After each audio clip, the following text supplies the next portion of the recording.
저게 더 훨씬 더 강렬하네요.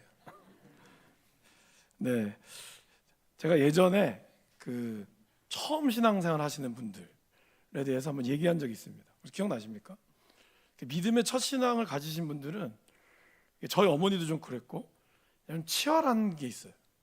그러니까 내가 제대로 안 서면 죽는다라는 게 좀 강하신 것 같아요. 왜냐하면 주변에 나를 위해 기도해 준 사람이 없잖아요. 물론 이제 교인들은 기도해 주지만 나의 가족, 뭐 나의 남편, 내 아내 이런 분들은 나를 위해서 기도하지 않거든요. 오히려 내가 조금만 교회 다니는데 흠이라도 생기면 그냥 아주 물어뜯을 기세로 얘기하죠. 넌 교회 다니는 사람이 그래야 되냐?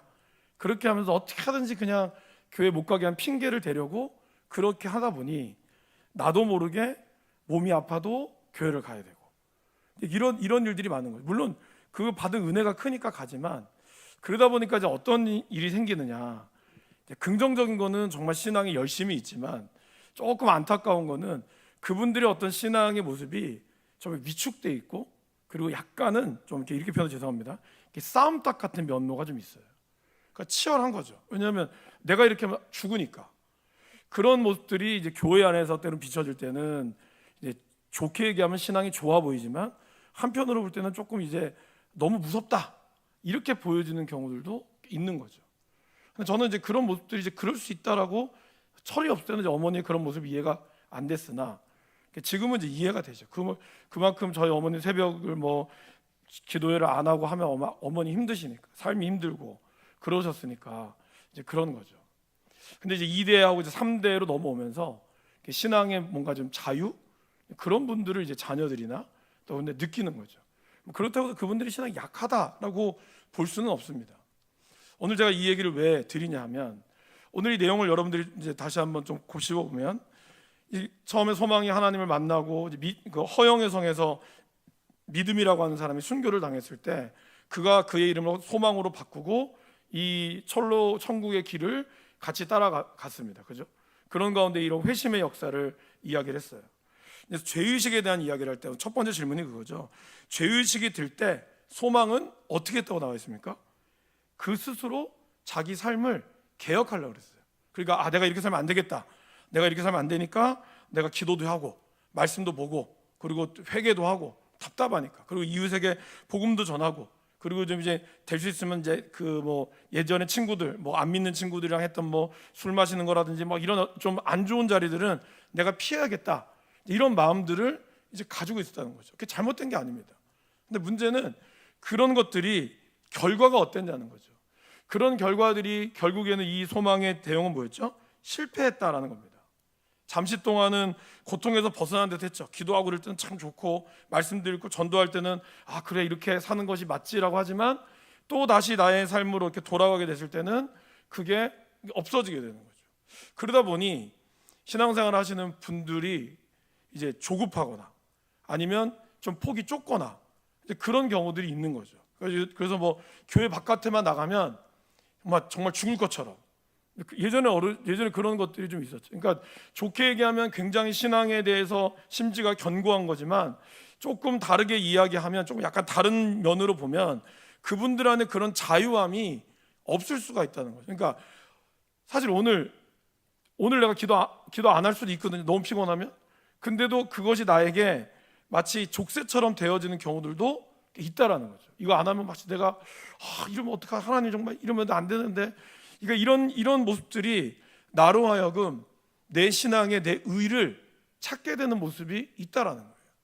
그래서 그것이 어떤 일이나 어떤 현상 가운데서 이렇게 벌어졌을 때 우리가 어떻게 고백하냐면 하나님 내가 정말 기도도 열심히 하고 내가 정말 주를 위해서 이렇게 헌신했는데 왜 이럽니까? 라고 나올 때가 있다라는 거예요. 여러분 어떠세요? 그러니까 그것이 잘못되었다고 보기는 어려워요. 하지만 주님이 정말 우리 가운데 원하는 그러니까 그러한 모습들이 이게 맞는 건가? 그래서 오늘 이 이야기를 이 내용이 아주 좀 잠을 담고 있는 거죠.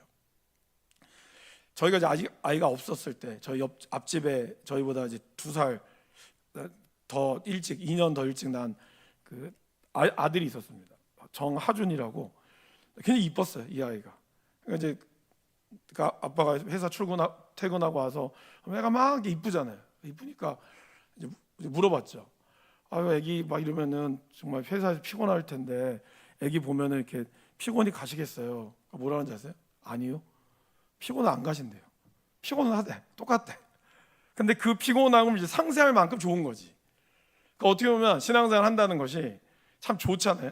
좋지만 때로는 피곤한 거죠. 근데 이 피곤이 나에게 자유가 아니라 이 피곤이 예수 믿으면 피곤함도 안 되고 졸지도 않고 이렇게 내가 좀 강해야 된다.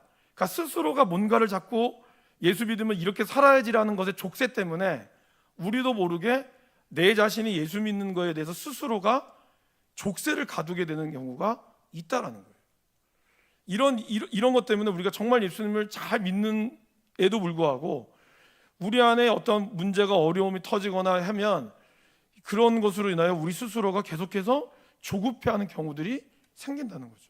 오늘 소망이 그랬다는 겁니다. 열심히 기도 생활도 하고 자기 말씀도 읽어보고 막 울며불며 하나님 앞에 나의 죄를 또 끄집어내면서 자복하기도 하고 그래서 복음을 전하면 된다. 친구들 그래도 안 좋은 친구들 좀 피하고 했는데 결과는 고통에서 잠시 그동안은 교회에 있을 동안은 벗어난 듯 했지만 다시금 또 나에게 고통이 엄습해오는 것을 그가 경험했다는 거예요.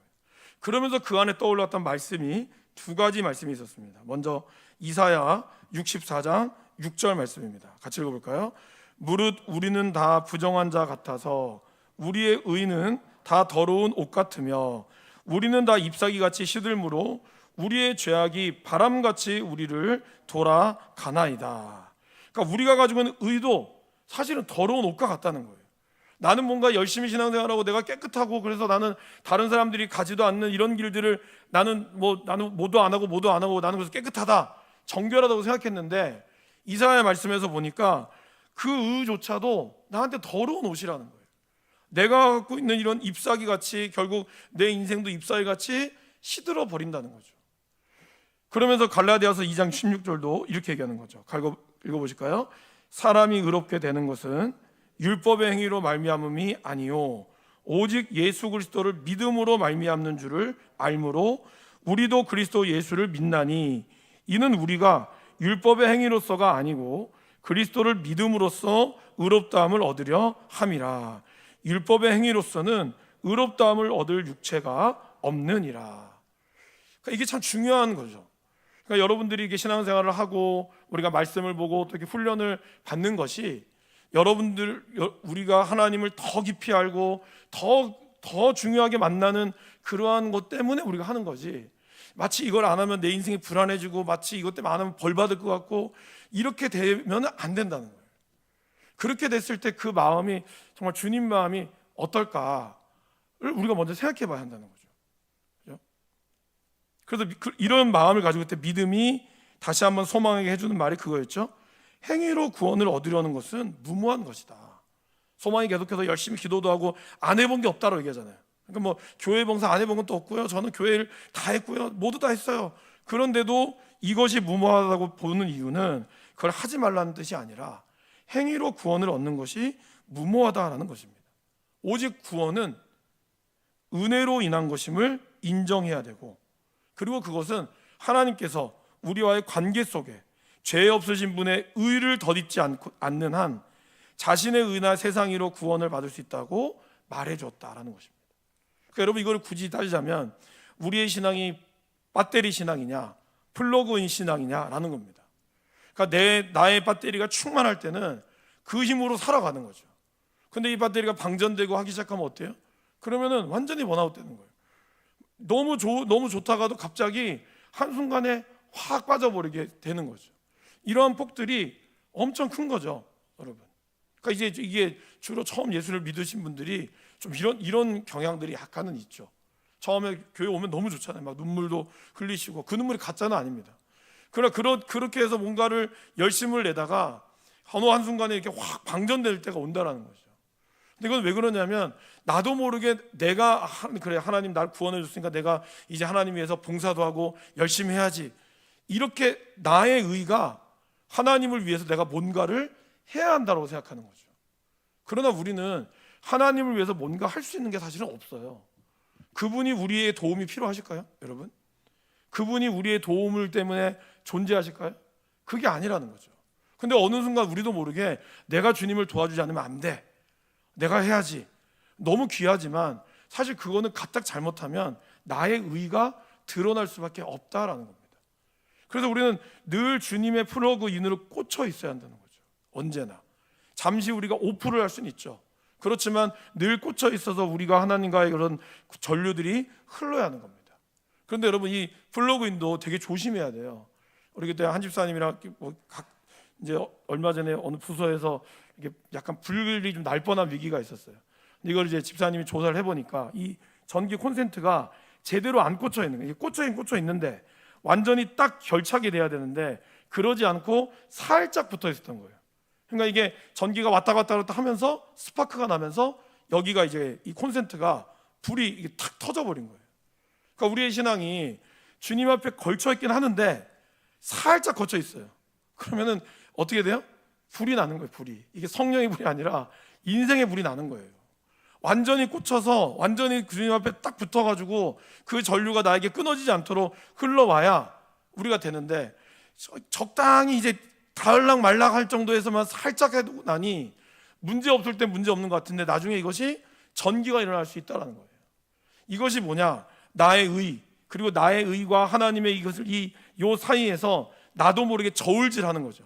힘들 때는 꽉 붙어 있다가 이제 조금 살만하면 어때요? 전선을 살짝 빼가지고, 완전 빼기에는 양심상 좀 그렇고, 그러니까 적당히 붙어 있다가 나중에 오히려 더 문제가 생기게 된다는 거죠. 그러니까 철저하게 우리가 하나님의 의로 되어야 한다는 겁니다. 사도 바울은 사랑하는 아들 디모데에게 이렇게 얘기하죠. 디모데후서 1장 9절 말씀입니다.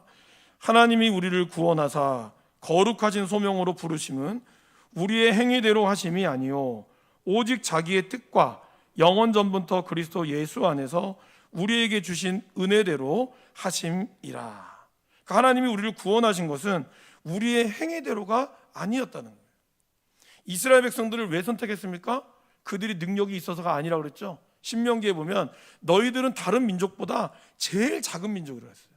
너희들은 제일 힘이 없는 민족이야. 다만 내가 너희를 사랑함으로 말미암아 너희를 선택했다는 거죠. 저와 여러분들이 오늘 선택받아 이 자리에 온 거는 우리가 뭔가 남들보다 뛰어나서가 아니라 오직 하나님이 우리를 사랑하시는 그 사랑하심으로 우리가 이 자리에 있다는 것을 우리가 항상 기억해야 한다는 거죠.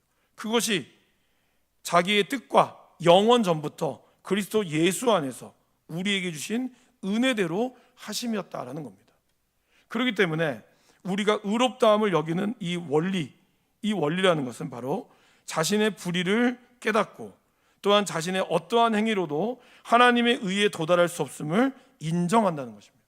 이건 여러분들이 막 죄책감 가운데 살으라는 게 아니에요. 제가 서두에 말씀드렸던 것처럼 그러면 내 스스로가 막 나는 죄인이야, 나는 아무것도 안 돼, 이것이 아니라는 겁니다. 내가 하나님 앞에 구원을 받아서 의롭다함을 되었지만 사실 그것조차도 하나님이 나를 도와주시면 안 됩니다라는 늘 그 주님의 은혜, 늘 주님과 가까이 하고자 하는 그 모습이 우리 가운데 늘 있어야 한다는 것이죠. 그래서 로마서 4장 4절에서 5절 말씀해 보면 일하는 자에게는 그 삭시 은혜로 여겨지지 아니하고 보수로 여겨지거니와 일을 하지 아니할지라도 경건하지 아니한 자를 의롭다 하시는 이를 믿는 자에게는 그의 믿음을 의로 여기셨다라는 겁니다. 그러니까 여러분들이 뭐 교회를 하든 아니면 정말 신앙적으로 열심을 내는 것을 그거에 내가 이만큼 했으니까 하나님 이만큼 주셔야죠 하면 이거는 보수라는 거예요. 이건 은혜가 아니라는 거예요. 그러면 여러분들 그냥 거기서 보수받고 끝나는 거예요. 하지만 일을 하지 아니할지라도 경건하지 아니한 자를 의롭다 하신 이를 믿는 자에게는 그의 믿음을 오히려 하나님은 의로 여기신다라고 말씀하고 있다는 거죠. 그러니까 저와 여러분들이 오늘 이 자리에 나와서 예배하는 것, 또 기도하는 것, 이 모든 것들이 정말 내가 어느 직분 때문에 내가 교회에 책임감 있기 때문에 물론 그런 마음도 필요합니다. 하죠. 우리가 세우신 교회니까 우리가 정말 책임감을 가지고 하는 게 중요하지만 그 책임감이 나한테 너무나 강해져서 그것 때문에 나의 삶의 족쇄까지 돼버린다면 주님은 아마 그렇게 얘기하실 것 같아요. 쉬어라. 괜찮다. 그러니까 우리가 그러한 자유의 마음과 그리고 그로 인하여 우리의 영적인 어떤 부담감, 이 둘 사이에서 늘 언제나 사실 우리가 싸우는 거죠. 바울도 그랬잖아요. 내 속사람으로는 하나님의 법을 즐거워하지만 내 육체 속에 또 다른 법이 나를 사로잡고 있는 것을 보는도다. 바울이 무슨 살인죄를 저질렀습니까? 아니면 뭔가 늘 복음 위해서 애썼던 그도 그 마음 가운데 늘 두 가지로 싸우는 거죠. 그 마음에 하나님의 의와 또 자기가 이 땅에 나타나서 자기의 의와 이 두 가지의 의가 늘 싸우면서 내 마음으로는 하나님의 법을, 내 육신으로는 세상의 법을 따르는 이율배반적인 모습을 발견하고 있다라는 것을 고백하고 있잖아요. 그렇기 때문에 우리는 어떻게 해야 될까요? 믿음은 소망에게 예수님께서 너희를 초청하고, 죄 없으신 분은 예수님이라고 얘기했죠, 그죠? 그 예수님이 오늘 소망을 초청한다고. 소망은 예수님이 나를 초청하지 않는 것 같다고 얘기했을 때 그렇지 않다라고 말하면서, 그러면 직접 그분 앞에 나아가도록 권면하죠, 그죠? 무릎을 꿇고 마음과 뜻을 다해서 아버지 앞에 아버지를 계시해 달라고. 이 말은 뭘까요? 하나님의 말씀을 우리가 읽고 그리고 그분 앞에 기도하고 예배하는 삶을 살으라라는 것입니다. 그래서 했던 그의 기도가 먼저 그의 말씀이 이렇죠. 시편 95편 6절 말씀에 보면, 오라 우리가 굽혀 경배하며 우리를 지으신 여호와 앞에 무릎을 꿇자. 이건 뭘까요? 바로 예배를 뜻하는 거죠. 우리가 하나님께 나아가는 길은 주님 앞에 무릎을 꿇는 예배, 이것이 가장 중요한 거고, 또 하나는 뭡니까? 하나님이 말씀하셨던 약속, 예레미야 29장, 그 다음 페이지 넘기시면요, 예레미야 29장 말씀을 함께 읽어보겠습니다. 시작. 너희가 들을 것이요 너희가 온 마음으로 나를 구하면 나를 찾을 것이요 나를 만나리라. 다니엘은 이 조서, 다리오 왕이 찍었던 조서, 다른 신에게 절하면 사자밥이 될 것이다, 이 조서를 찍힌 것을 알고도 그는 평소에 하던 대로 하루에 3번 무릎을 꿇고 기도하며 하나님께 감사했다라는 것입니다. 그러니까 우리가 하나님의 은혜를 구하는 길은 그분을 예배하는 것과, 그리고 하나님을 보여달라고 계시해달라고 기도하는 것과, 그리고 우리 입술에 늘 감사의 마음이 있어야 한다는 거죠. 그것이 우리의 신앙의 슬럼프를 빨리 극복할 수 있는 길이에요. 신앙의 슬럼프가 안 오는 경우는 사실 많이 없습니다. 대부분 슬럼프는 옵니다. 목회자도 오고 장로님들도 오고 다 와요. 그 슬럼프가 자기가 인정하지 않을 뿐이에요. 그리고 자기가 없다고 생각할 뿐이죠. 사실 여러분, 신앙의 슬럼프는 사실 오게 돼 있습니다. 우리의 몸 상태 때문에도 오기도 하고요, 그 다음에 여러 가지 상황 때문에 오기도 하고요. 그런 것들 앞에서 이걸 우리가 빨리 극복할 수 있는 길은 우리가 예배의 자리들을 포기하지 않아야 되는 것이고, 그리고 기도와 감사의 고백들을 우리가 의식적으로 해야 한다는 거예요. 그 길만이, 그렇게 하면서 예수님을 늘 나의 신앙으로 고백하는 길만이 우리가 회복되고 나아갈 수 있는 모습이다라는 것입니다. 그래서 소망은 그 믿음의 어떤 권고에 따라서 계속해서 쉬지 않고 기도했죠. 거기 보면 1번, 2번, 몇 번이고 계속 기도했다고 그랬어요. 그 기도의 내용이 이러합니다. 다음 페이지 보시면서 같이 한번 읽어보실까요, 여러분? 하나님, 불쌍히 여기소서. 저는 죄인입니다. 저로 하여금 예수 그리스도를 알게 하시고 또 믿게 하옵소서. 만약 그의 의가 없으면 또 나는 결국 내쫓김을 당할 줄을 알기 때문입니다. 주여, 나는 당신이 자비의 하나님이시오 당신의 아들 예수 그리스도를 보내사 세상의 구주가 되게 하셨다고 들었습니다. 뿐만 아니라 나와 같이 불쌍한 죄인들을 위해 아들을 기꺼이 바치셨다는 사실도 압니다. 그러니 주여, 지금 당신의 아들 예수 그리스도를 통해 영혼을 구원하셔서 당신의 크신 은혜를 나타내옵소서. 이런 기도를 계속 드렸다는 거죠. 그러니까 우리 안에 이런 기도, 주님을 알기를 원하고 그리고 주님의 마음을 알기를 원하는 이런 기도가 우리 가운데 필요하다는 겁니다. 근데 그런 기도에 즉각적으로 응답하시는 경우들도 있지만, 오늘 이 소망처럼 기도의 응답이 안 오는 경우들도 있어요. 그러니까 기도를 중단하고 싶은 마음이 우리 가운데도 있죠. 하지만 여러분 어떻습니까? 시편 130편 5절의 말씀처럼 나 곧 내 영혼은 여호와를 기다리며 나는 주의 말씀을 바라는도다. 그리고 하박국 2장 3절 말씀 읽어보겠습니다. 이 묵시는 정한 때가 있나니 그 종말이 속히 이르겠고 결코 거짓되지 아니하리라. 비록 더딜지라도 기다리라. 지체되지 않고 반드시 응하리라. 하나님께서는 하나님의 때에 가장 좋은 때에 역사하시고 붙들어 가시는 거죠. 우리가 그 뜻을 다 알 수는 없어요. 하지만 그분을 우리가 신뢰하고 그분을 따라서 나아갈 때 하나님은 말씀해 주신다라는 것입니다. 결국 소망도 기도 외에는 다른 방법이 없었다고 고백하죠. 주의 용서하시는 응답 외에는 다른 것이 필요 없다는 거예요. 오늘 우리에게 다른 어떤 것이 뭐가 필요하겠습니까? 먼저 기도함으로 우리가 깨어 있어야 되고, 주님의 말씀 앞에 우리가 있어야 되고, 그분의 은혜를 사모하는 마음이 없이는 당장은 우리가 우리 뜻대로 하면 뭔가를 잠깐 낼 수 있겠죠. 그렇지만 시간이 지나면 지날수록 우리의 삶이 하나님이 인도하는 삶이 되지 않을 때는 결국에는 우리가 넘어지고 그리고 썩어질 수밖에 없다라는 것이 우리가 가장 기억해야 될 겁니다. 그래서 회심이라고 하는 것, 오늘 이 죄의식이라고 하는 것은 우리가 어떤 힘으로 한다고 되어지는 게 아니라 정말 그럴 때 잠잠히 주님을 바라보는 게 필요한 거죠. 단순히 도덕적인 회심, 여러분들이 뭐 거짓말하고 이런 것을 넘어서 하나님과 나와의 관계 앞에서 우리가 얼마나 하나님 앞에 어떠한 사람인가, 주님의 은혜 없이는 살 수 없다라는 것. 그래서 결론에도 보면 구원도 은혜가 필요하잖아요. 그래서 하나님 만나는 것도 필요하지만 구원을 이루는 삶, 이제 구원받은 이후의 삶에도 은혜가 필요한 거예요. 그러니까 구원받고 나서는, 구원을 받을 때는 정말 아무것도 모르게 은혜를 받았어요. 근데 구원받고 나하고의 삶은 뭔가 내가 자꾸 열심히 해야 주님이 기뻐할 것 같이 여겨요. 물론 주님 기뻐하시죠. 그러나 주님은 그것보다, 그죠? 나를 더 알기를 이렇게 원하는 이것을 기뻐한다는 거예요.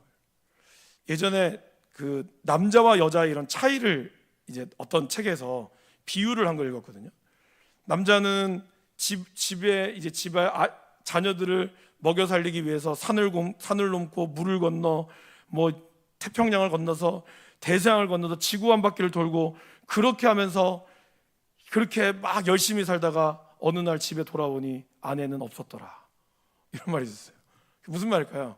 그러니까 함께 일기를 원하는 아내의 마음과 남편은 또 그렇고, 남편은 또 집안을 내가 지켜야 되니까 내가 열심히 일해서 우리 아내도 그렇고 애들 먹여 살려야지, 그러면서 똑같이 아내는 남편을 기다리고 남편은 아내를 기다리는 그런 마음은 똑같은데, 그러한 방법에 있어서 결국에는 교제가 없다 보니 남편은 열심히 해서 정말 억만금을 벌고 돌아왔으나 집에는 아무도 없다는 거예요.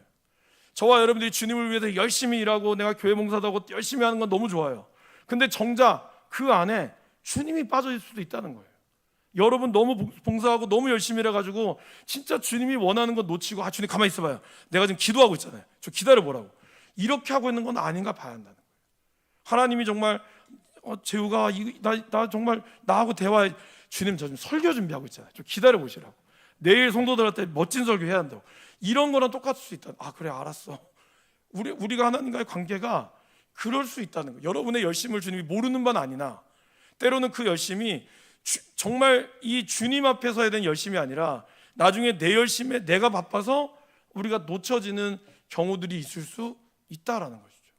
그렇기 때문에 저와 여러분들이 구원을 받을 때는 은혜도 필요하지만 구원을 받은 이후의 삶에서도 끊임없이 하나님과의 관계와 하나님과의 모습 속에 우리가 나아가야 한다는 거죠.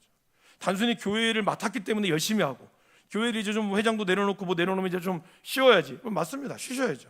하지만 쉰다고 하는 것이 어떤 일에 대해서 좀 쉬는 거지, 하나님과의 관계에 있어서는 사실 더 깊은 관계들을 가야 되는 거죠. 더 오히려 여러분들이 기도의 자리에 그냥 부담 없이, 예전에는 뭔가 회장이기 때문에 어쩔 수 없이 내가 기도하지 않으면 안 되기 때문에 왔다면, 이제는 그렇게 안 와도 되지만 더 하나님을 깊이 만나기 위해서 주님을 만나야 되는 그런 모습이 우리 가운데, 그럴 때 사실 교회가 강해지는 거죠.